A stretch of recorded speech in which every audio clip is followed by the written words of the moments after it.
तो मैं आपसे इस वीडियो में मोनेटाइजेशन स्ट्रैटेजीज़ के बारे में कुछ चीज़ें डिस्कस करना चाहता हूँ। एंड आप में से बहुत लोग सोचते हो कि अगर मैं एक प्रोडक्ट बिल्ड कर रहा हूँ एंड उस पर बहुत सारे यूज़र्स होंगे एंड फिर आप सोच रहे हो कि आप किस तरीके से उसको मोनेटाइज करो। इनफैक्ट आपके दिमाग में कुछ मोनेटाइजेशन स्ट्रैटेजी होगी भी। आप सोच रहे होगे कि मैं प्रीमियम मॉडल कर दूंगा या फ्री करके ऐड चला दूंगा या प्राइसिंग कर दूंगा, सब्सक्रिप्शन होगा। बट मैं आपको बताता हूं कि हर एक मॉडल के कुछ कुछ एडवांटेजेस और डिसएडवांटेज मैं आपको सीधे से बताना चाहता हूं, क्योंकि मैं अपना स्टार्टअप करीब 89th डे होने वाला है ये मेरा, और इसको मैं बिल्ड कर रहा हूं। एंड मैंने भी अपने ऐप में कुछ कुछ नई नई मोनेटाइजेशन स्ट्रेटजीज अपनाई थी, और किसने मुझे सबसे ज़्यादा फायदा किया मैं वो भी बताता हूँ। तो सबसे पहले आप लोग सोच रहे होंगे कि अगर मैं कोई एप्लीकेशन या वेबसाइट बना रहा हूँ तो मेरी मोनेटाइजेशन स्ट्रेटजी क्या होगी, कि मैं शुरुआत में उसको प्रीमियम रखूंगा एंड एड्स रन करेंगे एंड उस एड से ही मेरा रेवेन्यू जनरेट हो जाएगा। तो मैं सबसे पहले आपको बताना चाहता हूँ कि एड्स में आपको पैसा कमाना बहुत ज़्यादा मुश्किल होता है। आपने बहुत ज़्यादा देखा है यूट्यूब पे, इंस्टाग्राम पे, कि एड से बहुत ज़्यादा पैसा बन जाता है and everybody is becoming a millionaire और करोड़पति बन जा रहा है एड्स के थ्रू, और साल साल भर का उनका बहुत ज़्यादा टर्नओवर हो रहा है। उसमें से 85 और 90% चीज़ें फेक होती हैं, अगर आपको नहीं पता।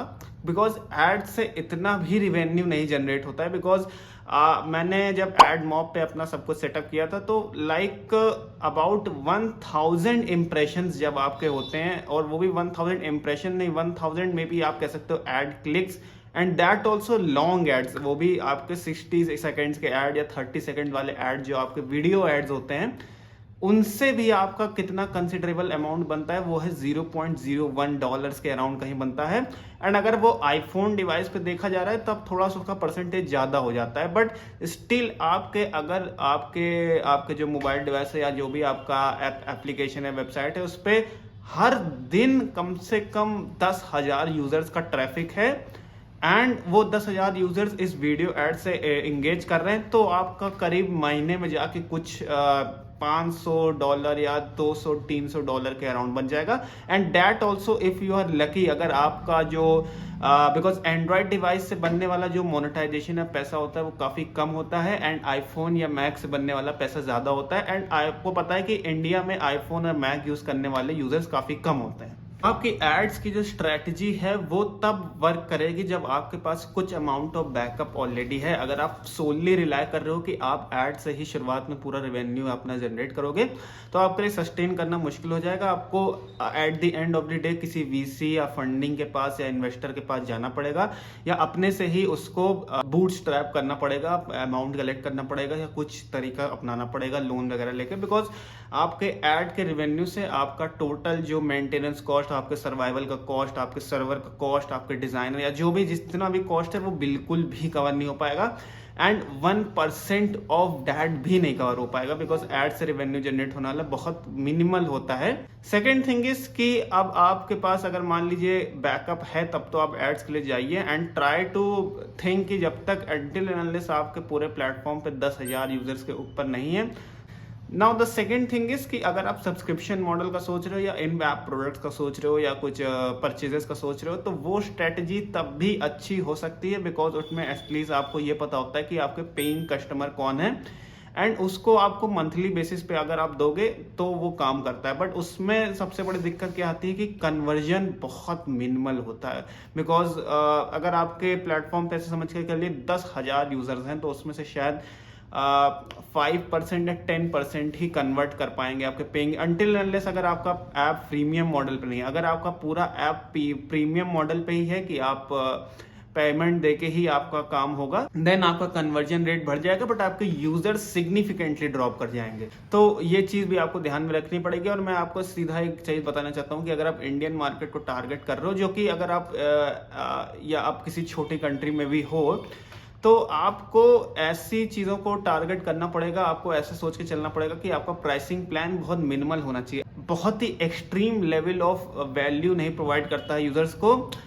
पे करना इन छोटी कंट्रीज में जहाँ पे हमारा पे चीज हर पर्सन का उतना ज़्यादा नहीं है, लोग नहीं स्पेंड कर पाते हैं, एंड अगेन आपको बहुत ज़्यादा प्रॉब्लम होगी अपने सब्सक्रिप्शन मॉडल को फ्लेक्सिबल करने में। तो अपना शुरुआत में सब्सक्रिप्शन मॉडल आपको बहुत ज़्यादा मिनिमम लेके चलना पड़ेगा।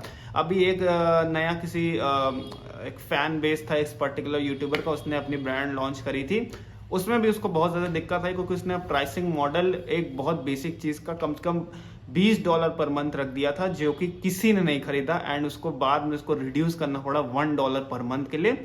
जिन्होंने खरीदा भी वो बेसिकली उसके टारगेट यूजर्स नहीं थे, वो बेसिकली जस्ट उसके फैंस थे जिन्होंने as a kind of charity में अपना पैसा डोनेट कर। तो यहाँ पे आपको ये भी चीज सोचनी पड़ती है, लास्ट कम्स की प्रोडक्ट्स वाली चीज कि आप फॉर एग्जांपल अगर आपका क्रेडिट बेस्ड मॉडल है या आपका एक पर्टिकुलर प्रोडक्ट है, तो उसको सेल करने का भी बहुत सारा आपको कॉस्टिंग कैलकुलेट करने में ये करना पड़ेगा कि आपने जितना मटेरियल यूज किया या आप कितना क्रेडिट्स अपने सर्वर के कॉस्ट को एटलीस्ट न्यूट्रल करने के लिए थोड़ा सा परसेंटेज उससे ज्यादा रख सकते हो। बिकॉज अगर आप प्रॉफिट के बारे में बहुत ज्यादा सोचते हो और अपना प्रोडक्ट का प्राइस या अपने इन ऐप प्रोडक्ट का प्राइस काफी ज्यादा रख देते हो, क्रेडिट परचेज का प्राइस, तो फिर अगेन वही दिक्कत आ जाएगी कि लोगों को वैल्यू फॉर मनी नहीं मिलेगा। आजकल लोग वैल्यू फॉर मनी बहुत ज्यादा, अनटिल एंड अनलेस आप उनको अपने प्रोडक्ट से एक्सट्रीम वैल्यू नहीं प्रोवाइड कर रहे हो, उनको एक अच्छे ग्राउंडेड लेवल बड़े प्रोडक्ट के लेवल का प्रीमियम सब्सक्रिप्शन देना बहुत बड़ी बेवकूफ़ी हो सकती है।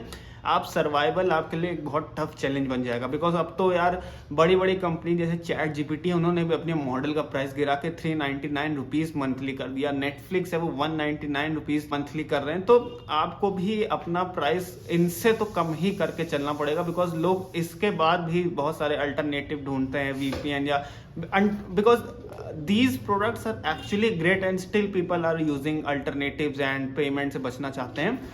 तो फिर आप अगर आप एक छोटे प्रोडक्ट हो, आप नया स्टार्टअप हो, तो आपके लिए सस्टेन करना इस चीज़ों में मुश्किल हो जाता है। तो आपको अपने credit purchase model monetisation system को इसी तरीके से फ्लेक्सिबल बना के चलना पड़ेगा। एंड साइड बाय साइड आपको उसी particular model of purchase subscription में अपने फीचर्स की, अपने कैपेबिलिटी जो आप उन यूजर्स को ऑफर कर रहे हो वो काफी ज्यादा बढ़ानी पड़ेगी। तो इन सारी चीजों को अगर आप अपने दिमाग में रखोगे, इन सारी चीजों को लेके आप चलोगे, एक रियल लाइफ अप्रोच लेके चलोगे, कोई हाइपोथेटिकल बात नहीं मैं यहाँ कर रहा हूँ, क्योंकि मैं 80-85 दिन के ऊपर से अपना स्टार्टअप बिल्ड कर रहा हूँ। तो मुझे ये सारी नॉलेज अब हो चुकी है, कैसे मोनेटाइजेशन किस किस चीज़ों के लिए लोग पे करते हैं, और मैंने देखा है कि कब मैंने फ्लेक्सिबल किया था तो कितना पेमेंट आया था, किस तरीके से स्पाइक आई थी। तो वो सारी चीज़ें मैं आपको पहले से ही शेयर कर दे रहा हूँ, ताकि आपको अपनी, अगर आप अपना कोई नया स्टार्टअप या प्रोडक्ट बिल्ड कर रहे हो या बिल्ड करने जा रहे हो तो उसमें कोई दिक्कत ना है। तो अगर आपको ये वीडियो इन्फॉर्मेटिव लगी एंड आपको मैं जो अपना स्टार्टअप बिल्ड कर रहा हूँ उसकी जर्नी अच्छी लग रही है अभी तक, तो प्लीज़ मेरे चैनल को सब्सक्राइब कर लीजिएगा। बिकॉज जो भी मैं इस जर्नी पे सीख रहा हूँ वो मैं इस चैनल के माध्यम से आप तक शेयर करता रहता हूँ। एंड मिलता हूँ मैं कल आपसे एक नई वीडियो में, तब तक के लिए अपना ध्यान रखिए एंड बाय बाय।